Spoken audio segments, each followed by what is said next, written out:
this is how the game should be the whole time. You get a gun, the enemies get guns, and more powerful guns to add variety and challenge. It's so much more fun to shoot shit up. Not taking anything away from the knife, because stabbing is cool too. It just doesn't have as much staying power as a firearm.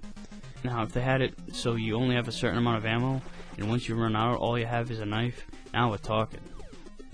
It would give you a strategy on when to conserve ammo, but the strategy in this game is to know where you fucked up and try not to fuck up again.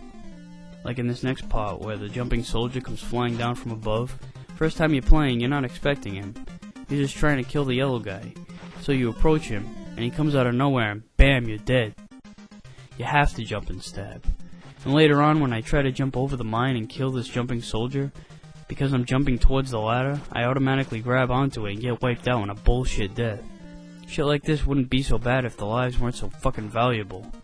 Before you fight the boss, you've got to clear all these guys out of the way. No problem, right? Ah, how the fuck did I die from that?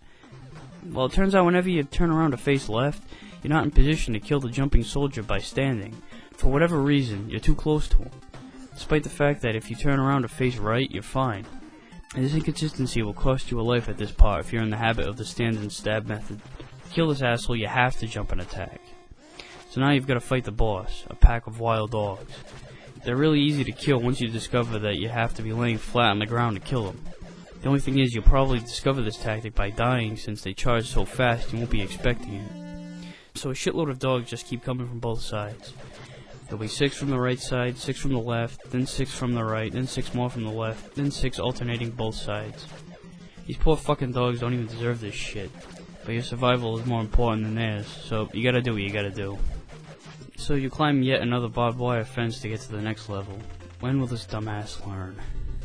So level 4 is in this air shed, and you'll notice right away these guys hiding in barrels firing shells. To kill them, jump into the air right next to them and stab. Then you've got these paratroopers that fire as they trail down from the sky. When they land, they take the role of the pistol shooters. Your best bet is to stay on the lower half of the level so you can take out the artilleryman in the barrel. It's a lot harder to deal with them from above. And while you're on the lower half, it's also a lot easier to deal with the paratroopers because you'll have more time to react to their attacks. Keep in mind while playing this level, there's going to be a lot of jumping soldiers coming from the left side. Remember that you have to jump in order to kill them. Other than that, the big thing about getting through this level is don't do what the game tells you to. Don't rush and attack. If you move too fast, you'll end up with a lot more enemies on the screen at once, which is pretty much the last thing you want to happen. The general rule of thumb is if you see an enemy on the screen coming in your direction, stop and kill off all the enemies on screen until you clear them all, then continue on. Overall, you might want to adopt a cautious approach throughout most of the game, but if you don't follow this strategy in level 4, you'll definitely have your problems. The boss of this stage is 3 guys in autogyros, along with a foot soldier to keep you busy. The autogyros fire grenades and scroll back and forth across the screen, moving down a level each time they get to the end. It's really not that hard, just avoid the grenades, kill the foot soldiers, and when the gyros make their way within reach, just jump towards them and take them out with a knife with 1 hit each. So, moving on to the next level, and you know, for some reason, those green squares always looked like the square pieces on Tetris. I don't know why, and I think it's getting obvious that I'm running out of shit to say between stages. Level 5 takes place in the snowy terrains outside a warehouse. So right away you'll find what are supposed to be machine gunnists, but they only fire 1 shot, and they're basically the same as the pistol shooter, only with a different spray and a different sound effect for the bullets. For the portion with the brown buildings, climb up to the 2nd level and just keep jumping from platform to platform. You'll hardly ever run into any enemies, except for the machine gun soldiers every now and again. Up next is the boss, which is 3 of these generic paratroopers you see throughout level 4. But now it's hard as shit. Look at all these goddamn bullets, how the hell do I get away from it all? Fuck! I'm gonna get it this time. God damn it! I can understand the concept of developing a strategy against bosses, but this is insane. I mean, it's not like you have many lives to spare to begin with. Why would you want to waste them all figuring out how to kill this fucking boss? You'd be really lucky to get past this boss the first time you make it up to it. And since you have no continues, once you get a game over, your initial reaction is probably going to consist of slamming the controller and yelling, "Fuck this game." And it'll be weeks before you play the game again. Let alone make your way through all the bullshit and remember all the little places you fucked up in order to have just enough lives to get to the level 5 boss again. And when you do finally make it, you're not going to remember what you did wrong the last time. you'll fuck it all up again. This is one of the reasons why this game should have had continues, or at least 2 tries maybe. Anyway, back to the task at hand. The trick to defeating this boss is to head left, which will be as far away from the troopers as you can get. Then try to dodge, jump, weave, drop, zigzag. Just get the hell out of the way of these goddamn bullets. They're all over the place. Once all 3 land, lay flat on the ground and don't get up. Just keep swinging that knife and let them come walking into your knife of doom. So you climb one more barbed wire fence unnecessarily to reach the evil Russian secret base of illegal development of weapons that are more powerful than ours and underage soldiers. Thankfully you won't have to blast any kids, but they did pick a weird color scheme for these guys in this level. They look like they're made of stone. You might be disappointed at how easy most of this level is. Disappointed or maybe relieved, depending on how you look at it, I guess.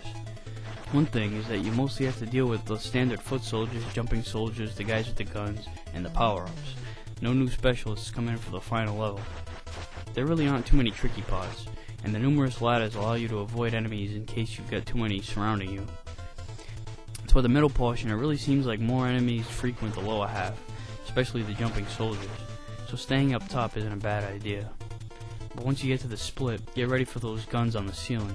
They fire blue lasers, even when their own friendlies are in the line of fire, so the kamikaze mission to them, besides, doesn't even hurt them.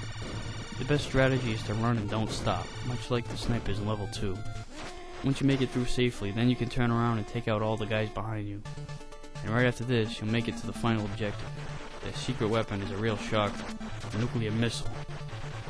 The boss battle is much easier than you'd think, especially considering how tough it is to even make it this far. You'd think this would be impossible. But all you have is a bunch of running soldiers and some of the power-up guys. It's basically the boss of the first level. Lame. The power-up guys will always have bazookas. Grab them and do what any other level-headed person would do in this situation. Blast a nuclear missile with the bazooka at close range. Yeah, that's safe. If you ever see 2 bazookas at the same time, be sure to empty out the first one before you pick up the second one, since you can't carry more than 3 shots at a time. Just keep slashing the soldiers and keep blasting the bomb until it starts blowing up. I told you this guy's an idiot. He just stands there like, "Durr, look at all the pretty colors." Meanwhile, a 50-foot missile that could completely wipe out the entire country is blowing up right in front of him. Somehow, he manages to escape. The entire city collapses, and you get a congratulations screen. Peace has arrived at last? Yeah, this nuclear explosion isn't going to stir up the shit. I think the Cold War is going to turn into World War III here. It must be why the sequel, which only came out in the arcade, is called MIA, Missing in Action. This guy went into hiding after being single-handedly responsible for the shit hitting the fan. Anyway, who cares? You fulfilled your duties, accomplished your mission, and most rewarding of all, you fucking beat Russian Attack. Now, wait a minute. Why couldn't you be dressed in green like these guys? And you gotta love how one of them falls flat on their face and then runs ahead to catch up. And one of them stubs their toe or some shit. Overall, I'd have to say that Russian Attack definitely could have been better. There are a lot of flaws that I've already mentioned and don't feel like repeating.